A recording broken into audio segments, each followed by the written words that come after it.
कि हम लोग G M I D choose करे थे, है ना।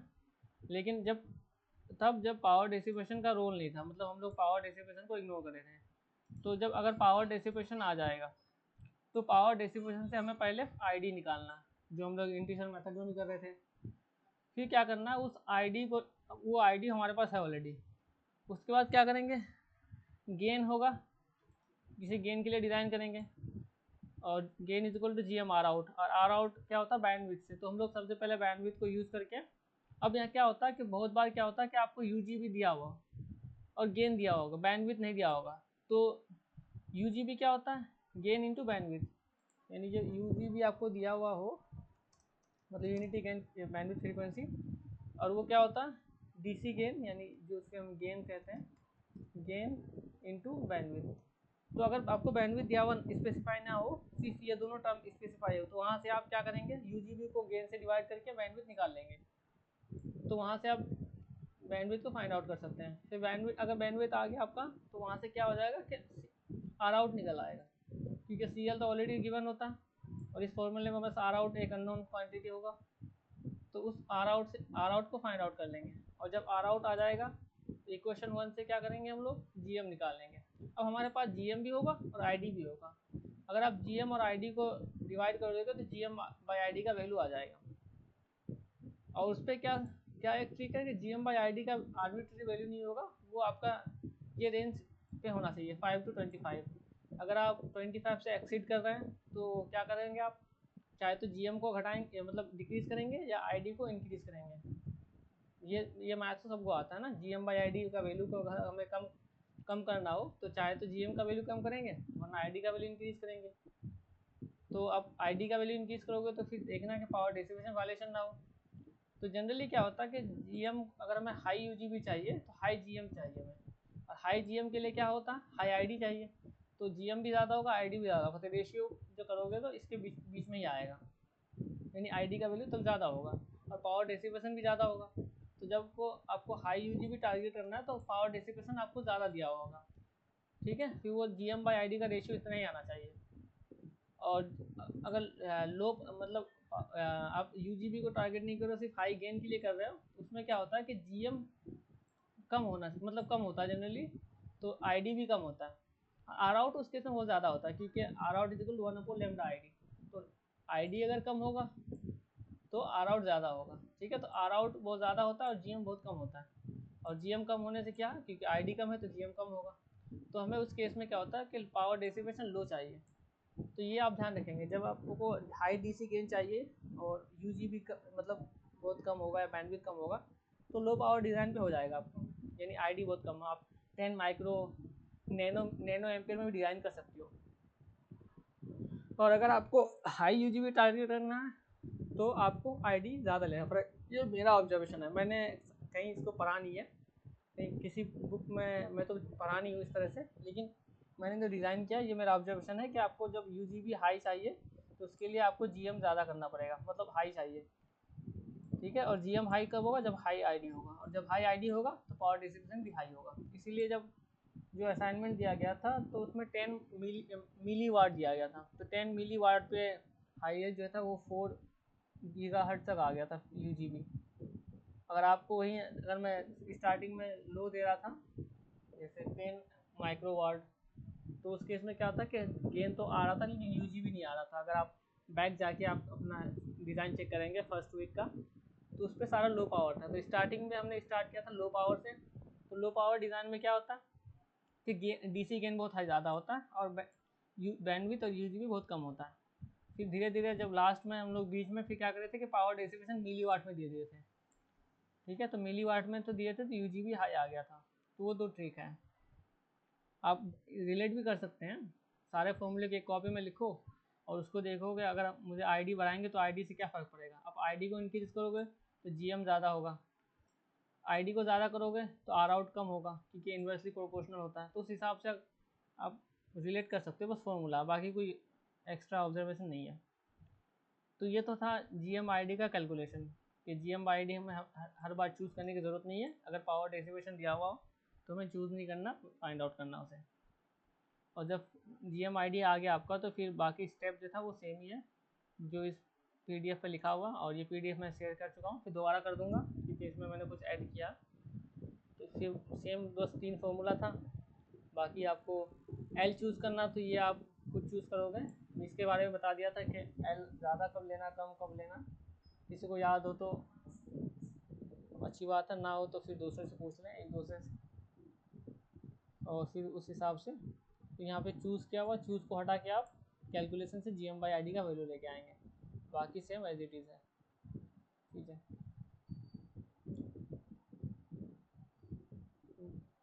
तो उसके बाद क्या होगा कि जैसे हम लोग हाई UGP का जो मेरिट सर्टिफिकेट दिए थे, उसी तरह से फिर एक कंपटीशन या जो भी डिज़ाइन एक दिन का होगा पूरा फुल डे का, वो दिया जाएगा, और फिर वहाँ से भी हम लोग मेरिट सर्टिफिकेट देंगे।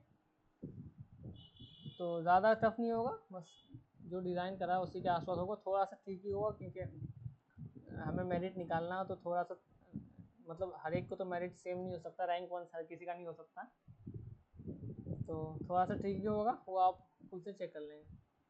बाकी किसी को क्वेश्चन हो तो अभी पूछ लें, वरना मैं अभी पार्ट 2 पे जाता हूँ, करंट पीरियड पे।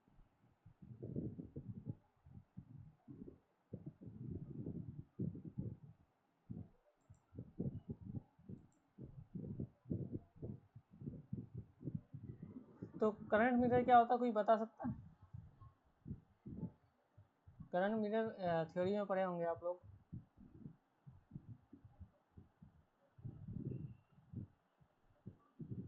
कोई बताएं, Mohammad Ayub. Current mirror is used to provide the bias current to the circuit. नसर आलम, आपकी वॉइस बहुत लो है, मतलब सुनाई नहीं दिया मुझे क्या बोल रहे Current हैं। current current mirror is used to provide the bias current to the circuit. थोड़ा सा बैठ करिए। हाँ, क्या बोल रहे हैं?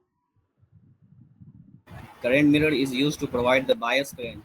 अच्छा अच्छा, मुझे सुनाई नहीं दे रहा, उसमें कुछ मतलब वॉइस का, स्पीकर का कुछ अलग मसला है।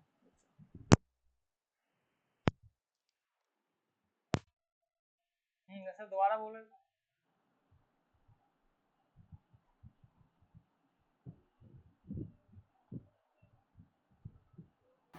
Hello, hello,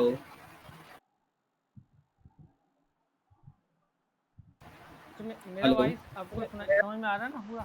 क्योंकि मेरा एयरफोन शायद दिक्कत कर रहा है, वो आप लोग जो बोल रहे हैं वो स्पीकर से आवाज़ आ रहा है, और मैं एयरफोन लगा के हूँ। तो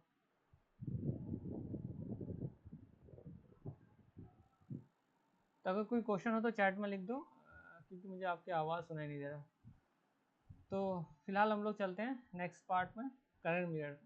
ये तो डिज़ाइन हम लोग कर चुके थे, इसका कैलकुलेशन भी इस PDF में दिया, मतलब PPT में दिया हुआ है। अब हमें क्या करना है, इसका एक्सटेंड करना है। तो करंट मिरर सभी ने पढ़ा होगा, और जो नहीं पढ़े हो तो पढ़ लेंगे एक बार, वो थ्योरी का पार्ट है वो। तो इस सर्किट के लिए हमें क्या करना पड़ता है, जब करंट मिरर लगाएंगे। तो करंट मिरर पर पहले मैं एक बार ये कर लेता हूँ, इसका पैरामीटर नोट कर लेता हूँ, ठीक है, यहीं से। तो इसको मैं एक बार रन कर लेता हूँ। तो ये गेन कितना 33 है, तो हमें यही गेन रखना है। तो मैं एक्स पे गेन इतना है, और एक बार मैं ID चेक कर लेता हूँ, ID कितना। देखो ID यहाँ पे इस केस में 564.8 माइक्रो एम्पियर है, ठीक है। तो मैं इसको भी लिख लेता हूँ कि 564 ID is equal to 564.8 micro, इसमें इतना लेता हूँ, ठीक है, अप्रॉक्सीमेट। तो ये दोनों पैरामीटर हैं जो ब्लू कलर में, इसको हमें सेटिस्फाई करना बाद में। तो इसके लिए क्या करते हैं हम लोग, करंट मिरर, ये VGS को हम लोग हटा दें यहाँ पे, ठीक है। इस VGS का काम नहीं है। अब क्या करेंगे कि इस VGS को हटा के हम एक आइडियल करंट सोर्स लेते हैं। पहले कंपोनेंट लाइब्रेरी में आके आप करंट टाइप करेंगे, तो इस तरह से आएगा DC। तो इस तरह से प्लेस करते हैं, और एक ट्रांजिस्टर लेते हैं NMOS, यहाँ पे NMOS चाहिए होगा हमें, ठीक है। इसको इस तरह से करेंगे, कंट्रोल E कर देंगे इसे, और इसको इस तरह से कनेक्ट कर लेंगे।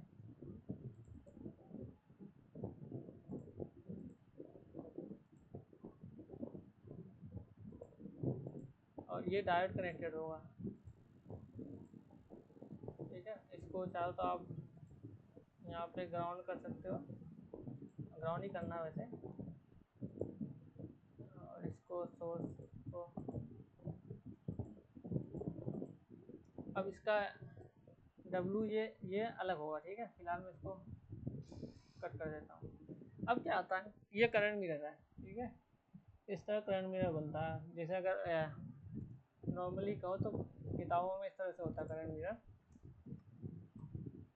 एक आइडियल करंट सोर्स होता है और एक दो ट्रांजिस्टर होता है।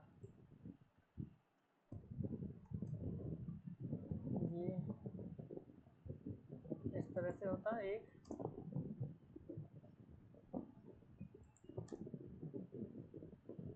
यहाँ पे होता है VDD, ऊपर VDD होगा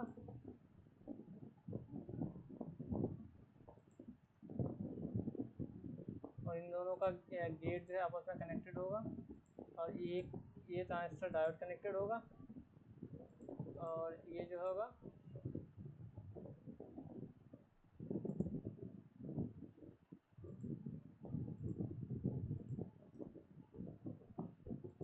ये यहाँ से इस तरह से कनेक्टेड होगा,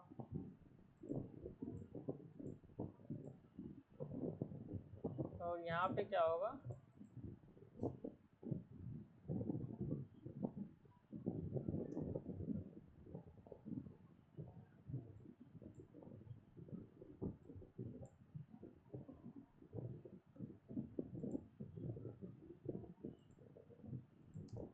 हाँ तो ये यहाँ पे VDD होगा, यानी ये जो यहाँ पे VDD होगा, और ये क्या होगा, आइडियल करंट, से आइडियल करंट सोर्स बोलते हैं, ठीक है। तो आप I1 इसका फिलहाल जैसे मान लो फॉर एग्जांपल 15 माइक्रो एम्पेयर दिया हूँ, ठीक। अब ये जो ट्रांजिस्टर होगा ये मिरर करेगा इस ट्रांजिस्टर को, M1 क्या करेगा, M2 को मिरर करेगा, और यहाँ पे जो ब्लैंक है ये एनालॉग सर्किट होगा, ठीक है। तो अगर ड्रॉ कर देता हूँ,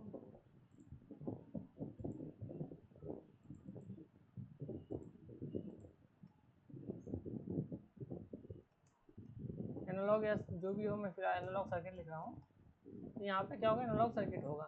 तो जो भी करंट, ये करंट होगा जो ये I1 है तो 15 माइक्रो, अगर दोनों का लेंथ भी सेम कर दूँ मैं, ठीक है, सेम लेंथ सेम W और L सेम कर दूँ, यहाँ पे भी क्या होगा, यहाँ पे भी 15 माइक्रो ही करंट फ्लो करेगा। क्या होगा, अगर मैं इसका L और W सेम कर दूँ, लेट से अगर L इनका 180 कर दूँ, 360 नैनो कर दूँ, और विथ 5 माइक्रो कर दूँ, ठीक है।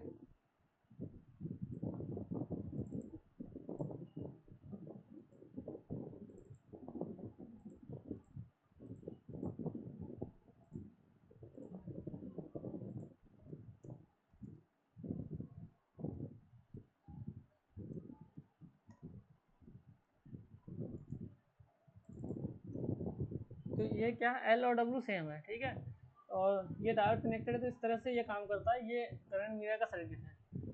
तो यहाँ पे जो करंट होगा इसको मिरर कर देगा, इसलिए इसका करंट मिरर नाम है। तो अगर यहाँ पे सेम है तो यहाँ पे 15 माइक्रो सेम होगा, ये ID सेम होगा। यानी आप देखोगे तो ये जो करंट यहाँ पे ये वाला सर्किट है, ये I1 है, ये डायोड कनेक्टेड है, ये अब ये करंट मिरर का काम करेगा। ये पहले से लगा हुआ था लेकिन अब ये करंट मिरर करेगा, क्योंकि ये करंट मिरर ही होता है M5, इसीलिए इसका कैलकुलेशन में गेन और बैंडविड्थ हम लोग काउंट नहीं लेते थे। अगर अब मान लो हमें यहाँ पे 15 माइक्रो है और यहाँ पे हमें 30 चाहिए, अगर हमें यहाँ पे 30 माइक्रो एम्पियर करंट चाहिए तो क्या करना पड़ेगा, कोई हिंट बता दो। अगर हमें ये 15 माइक्रो, W को 2 गुना कर, क्या करेंगे, W को 2 गुना कर देंगे। हाँ 2W, हाँ 2W का मतलब यहाँ पे विथ को ट्वाइस कर देंगे, ये सब लोगों ने पढ़ा होगा। तो अगर मुझे 30 चाहिए तो मैं क्या कर दूंगा, इसको 5 की जगह 10 कर दूंगा, ठीक है। अब ये रेशियो है, ये रेशियो क्या होता है, I1 मतलब ये ID, इसको ID2 कह लो, ID2 अपॉन ID1, ID2 का मतलब M2, तो current throw M2 upon current throw M1, तो ID2 upon ID1 is equal to W2/W1 इस तरह से होता है इसका, ठीक है। अगर ये सेम सर्किट है, इस सर्किट का है,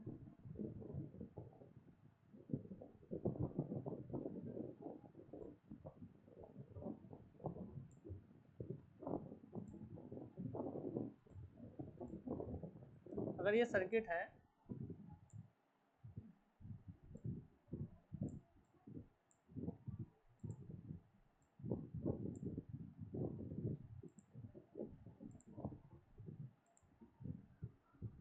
क्या हो जाएगा, ID2 upon ID1 is equal to W2/W1।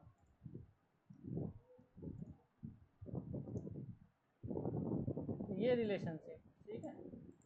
ID2 का मतलब करंट फ्लो थ्रू M2 और ID1 का करंट फ्लो थ्रू M1, और जो करंट फ्लो M1 होगा वही I1 होगा, ठीक है।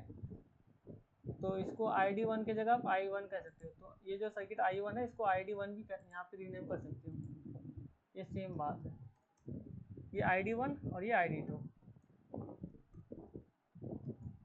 यहाँ पे क्या होगा, ID2 है, ये 30 माइक्रो, ये करंट मिरर का पार्ट है। तो ये भी आप वेरीफाई कर सकते हो। जैसे अगर यहाँ पे कुछ अभी फ़िलहाल तो ये एनालॉग सर्किट लिखा हो ना, एक रेजिस्टर लगा दो, तो अगर आप इस तरह से कर सकते हो, इसको इस तरह से ना करके यहाँ पे एक रेजिस्टर लगा दो, ठीक है, और इसे VDD से कनेक्ट कर दो। तो अगर इस मान लो यहाँ पे रैंडमली 1 किलो दे दो, थोड़ा सा चेंज होगा, तो आप यहाँ से इसको वेरीफाई कर सकते हो। जैसे ये 15 है, ये 5 है, और इसका सर्किट को सिमुलेट करके, मतलब मॉडल इंक्लूड करके TSMC या CMOS जो भी हो, इसको करोगे तो ये रफली around 30 micro ampere current flow होगा इस रजिस्टर के थ्रू, ठीक है। तो ये सिंपल था। अब हमें क्या करना था, अब हमें रजिस्टर नहीं लगाना, हमें यहाँ पे पूरा एनालॉग सर्किट लगाना, ये तक यहाँ तक करना है। तो ये एनालॉग सर्किट क्या है, ये ऑप एम्प है, ठीक है। तो अब ये करंट देखो, अब यहाँ पे सेम, अब यहाँ पे हमें ऑलरेडी यहाँ का करंट पता है, 30 की जगह क्या होगा, ये 564। तो यहाँ पे हमें करंट पता है कि इस M5 के अक्रॉस 564 होगा, ठीक है। अब हमें इसका बैक कैलकुलेशन करना है यहाँ पे। तो दूसरा क्या होता है कि करंट यहाँ पे जो ISS होता है ना, ये जनरली बहुत लो करंट लेते हैं हम लोग, क्योंकि अब पावर डिसिपेशन पे ये इफेक्ट करेगा, क्योंकि अब पावर डिसिपेशन पे VDD से ग्राउंड पे 2 पाथ है, एक पाथ ये, एक पाथ ये। तो अब पावर डिसिपेशन जो पहले था वो ज़्यादा होगा, क्यों, क्योंकि ये ISS लगाते हैं। तो जनरली जो यहाँ पे आई प्रोवाइड करते हैं वो 110 150 होता है, ठीक है। यानी यहाँ पे जो करंट प्रोवाइड करते हैं I1 शुड बी 110, तो इस रेंज में रखते हैं, ठीक है। तो अब इसको 10 से करोगे कितना होगा, 56.48, तो इस पर 56.48 का करंट हम लोग प्रोवाइड कर देंगे। अब ये भी क्योंकि हमें यहाँ पे 10 टाइम्स चाहिए ना, तो उल्टा कर दो, यहाँ पे इस जो 42 है इसको 10 से डिवाइड कर दो, कितना हो जाएगा, एल को सेम रखो और 4.252 माइक्रो, ये हो जाएगा। फिलहाल आजान हो रही है, वेट कर लें।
तो हम लोग क्या करेंगे, बैक कैलकुलेशन पे जाएंगे, क्योंकि हमें यहाँ पे करंट चाहिए 564.8 माइक्रो। तो हमने क्या किया, इसको 1/10 कर दिया, तो 564 को 10 से डिवाइड करोगे तो कितना होगा, 56.48 माइक्रो हो जाएगा। और हमें यहाँ पे 564 चाहिए और हमने इसको 1/10 कर दिया, तो ये जो रेशियो है दोनों तरफ 10 से डिवाइड करना पड़ेगा हमें। तो मैंने जो M5 का जो भी था इसको भी 10 से डिवाइड कर दिया, सिंपल।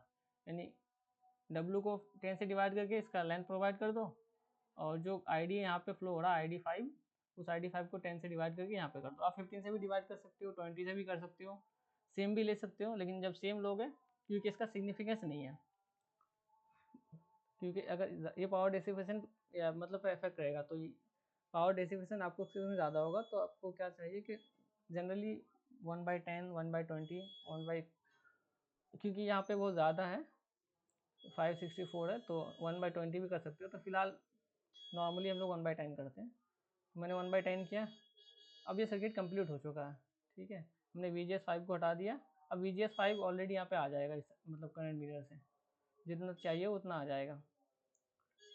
तो हम अब क्या होगा, क्योंकि अगर ये आइडियल सर्किट है तो ये एग्जैक्ट आना चाहिए था, क्योंकि अब यहाँ पे एक आइडियल सर्किट नहीं है, क्योंकि जो करंट मिरर होता है यहाँ पे एनालॉग सर्किट का जो रेजिस्टेंस होता है उसको भी डिफाइन होता है। इसका जो आर आउट होता है यहाँ पे आर आउट के हिसाब से मतलब ये चेंज होता है, तो आर आउट का फैक्टर को अफेक्ट करता है, ठीक है। तो क्योंकि यहाँ पे मैंने एक ऑप एम्प लगाया, OTA लगाया हुआ, तो एग्जैक्ट 100% नहीं आएगा, फिर भी देखते कितना आता है। कुछ बाकी कुछ हो तो हम लोग थोड़ा सा इटरेशन से उसको कैलकुलेट कर लेंगे। तो मैंने करंट को 10 से डिवाइड कर दिया, विड्थ को भी 10 से डिवाइड कर दिया। चलो उसका गेन देखते हैं। तो गेन कितना होता है, 34.66, मतलब 33 था, चेंज क्यों हुआ, अब देखते हैं कि करंट सेम है कि नहीं है। तो अगर ये आओगे, कर्सर ले आओगे तो देखोगे 538 हो गया, क्योंकि इसका आर आउट पे डिपेंड कर रहा है। तो इसका आर आउट की वजह से क्या करता है, ये लोडिंग, मान लो कि ये लोडिंग हो रहा है, तो जो करंट है वो चेंज हुआ।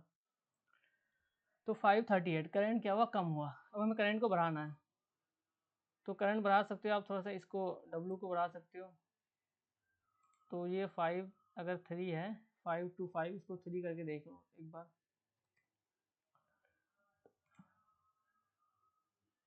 तो फिर क्या होगा यहाँ पे, अब देखो ये डिक्रीज हो रहा, तो इसको रिवर्स पे जाना पड़ेगा। आप इस तरह सिमुलेशन में देख सकते हो कि रिवर्स में भी जा सकते हैं कि इसको अगर 5 2 रख दें सिर्फ,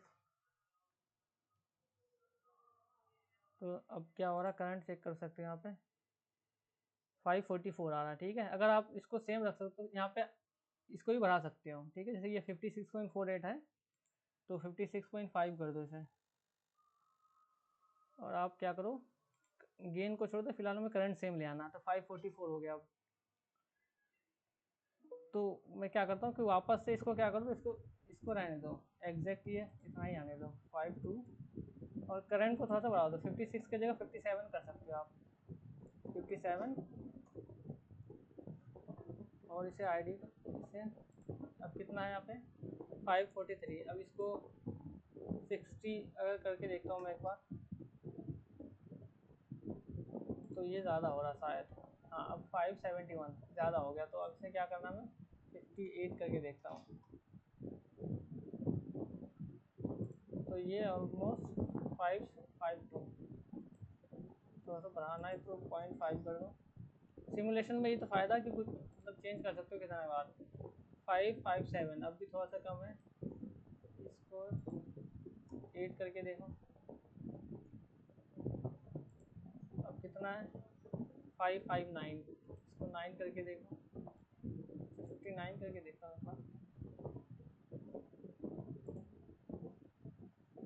561, अब भी थोड़ा सा है, इसको 0.5 कर दो,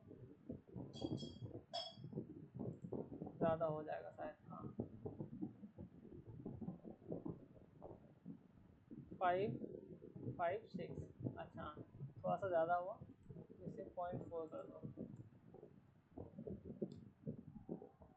तो ये ऑलमोस्ट सेम ही है। अब देखो हमें कितना चाहिए था 564, तो ये कितना आ रहा, 565.5 आ रहा, ठीक है। अगर आइडियल केस होता तो ये 56.48 पे ही आ जाता उतना करंट, ठीक है, क्योंकि यहाँ पे ये थोड़ा सा लोडिंग मान लो कि ये आर आउट इसका कुछ मिसमैच हो रहा है और इसके वजह से चेंज हो रहा है, तो हमें 56 से 59 करना पड़ा। तो सिमुलेशन में ये आसान है, हम लोग थोड़ा सा इटरेशन करके देख सकते हैं, और कोई चांस तो है नहीं हमारे पास। अगर आपको ये इटरेशन ना करना तो एक करंट मिरर का एक दूसरा वर्जन होता है, कैस्कोड करंट मिरर। तो उस पर क्या होता है कि यहाँ पे एक मतलब वो सर्किट पढ़े होंगे या पढ़ेंगे आप लोग, उस पर 4 ट्रांजिस्टर होता है, ऊपर में एक ट्रांजिस्टर होता है, फिलहाल उस पर भी नहीं जा रहा हूँ, तो हमें बस थोड़ा सा इटरेशन करके हो जाएगा वो। तो यहाँ से क्या कर, ये अब कंप्लीट ऑप एम्प है। जब भी आप कुछ भी डिज़ाइन करेंगे कंपटीशन पे या रिसर्च पेपर या कुछ भी हो, तो इस तरह से इसको डिज़ाइन करना है। तो इसका डिज़ाइन आसान था, जो पहले 5 ट्रांजिस्टर का सर्किट था उसको आप ADT टूल से डिज़ाइन कर लेंगे, और जो भी इटरेशन मेथड था GMID या कोई सा मेथड अलग आपको पता हो तो उस मेथड से आप उसको डिज़ाइन कर लेंगे। उसके बाद क्या करेंगे, बस ये जो करंट है उसको 1/10 कर देंगे, और विथ है 1/10 या 1/15 जो भी रेशियो सेम रेशियो 1/15 से, दोनों को 15 से डिवाइड कर दो। यहाँ आपका करंट भी 15 से डिवाइड करके यहाँ पे अप्लाई कर दो, विथ को 15 से डिवाइड करके यहाँ पे अप्लाई कर दो, और चेक कर लो करंट आ रहा है कि नहीं आ रहा। अगर करंट थोड़ा सा मिसमैच हो रहा है तो क्या करो, आप उसको इटरेशन से इसका IDT बढ़ा दो, या इस दोनों का विथ को बढ़ा सकते हो, इसका भी विथ को बढ़ा सकते हो। तो फिलहाल मैं इसको नहीं बढ़ा रहा हूँ क्योंकि बाकी चीज़ें मुझे चेंज नहीं करना, तो फिलहाल मैं इन दोनों को ही प्ले कर रहा था। तो इन दोनों को प्ले करके आप सर्किट को डिज़ाइन कर सकते हो, तो ये आसान है। अब एक हाई टॉपिक है कि इस आइडियल करेंट्स को भी आप क्या करते हैं कि हम लोग ट्रांजिस्टर से रिप्लेस करते हैं। तो फिलहाल ये मैं बस बता रहा हूँ कि इसको क्या करते हैं हम लोग, इस 59.4 करंट याद रखेंगे, ठीक है। तो एक ट्रांजिस्टर लगाते हैं हम लोग इस तरह से, डायरेक्ट कनेक्टर मान लो। यहाँ पे क्या होता है, PMOS ट्रांजिस्टर लगेगा, तो PMOS को कॉपी करेंगे और इस तरह से इसको डायोड कनेक्टर बना सकते हैं हम लोग। तो इसको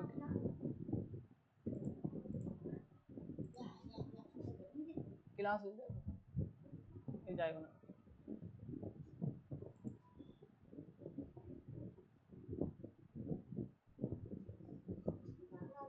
हाँ जान दो।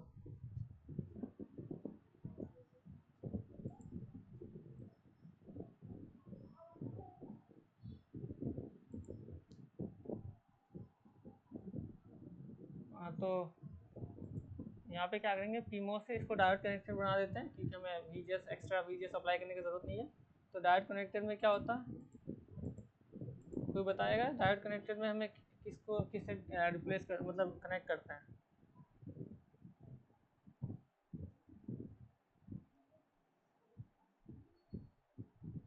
गेट को ड्रेन से शॉर्ट करते हैं ना, ये गेट है, इसका ड्रेन क्या है,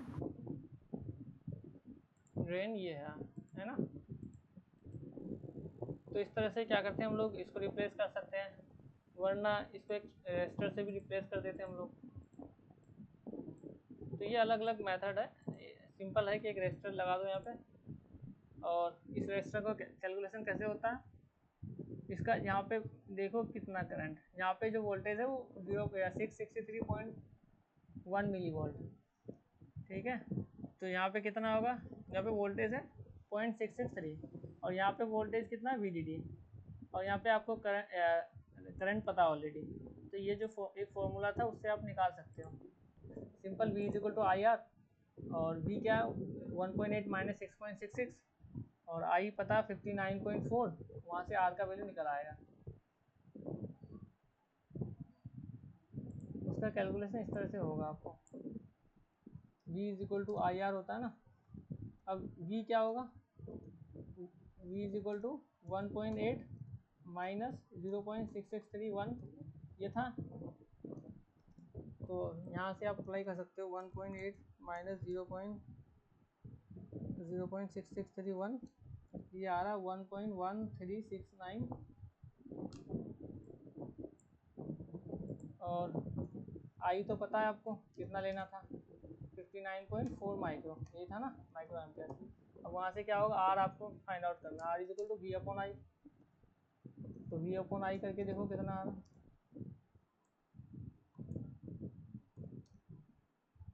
तो R का वैल्यू कितना आ रहा है 19.139K, ठीक है। तो यहाँ से अगर आप 19.13 ये अप्लाई करेंगे तो देखते हैं हम लोग कितना आ रहा। थोड़ा सा मिसमैच होता है जनरली, लेकिन ये सेम है, ठीक है। 565 करंट है, 565 माइक्रो चाहिए था, वो ऑलरेडी मिल रहा हमें।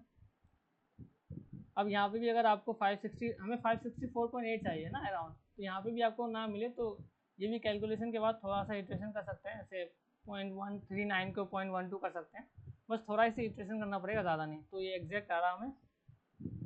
तो आप यहाँ पे आइडियल करंट सोर्स रखें। अगर आइडियल करंट सोर्स, हालांकि आइडियल करंट सोर्स के ना रख के आप अगर रेजिस्टर रखेंगे तो ज़्यादा फ़ायदा है इसका।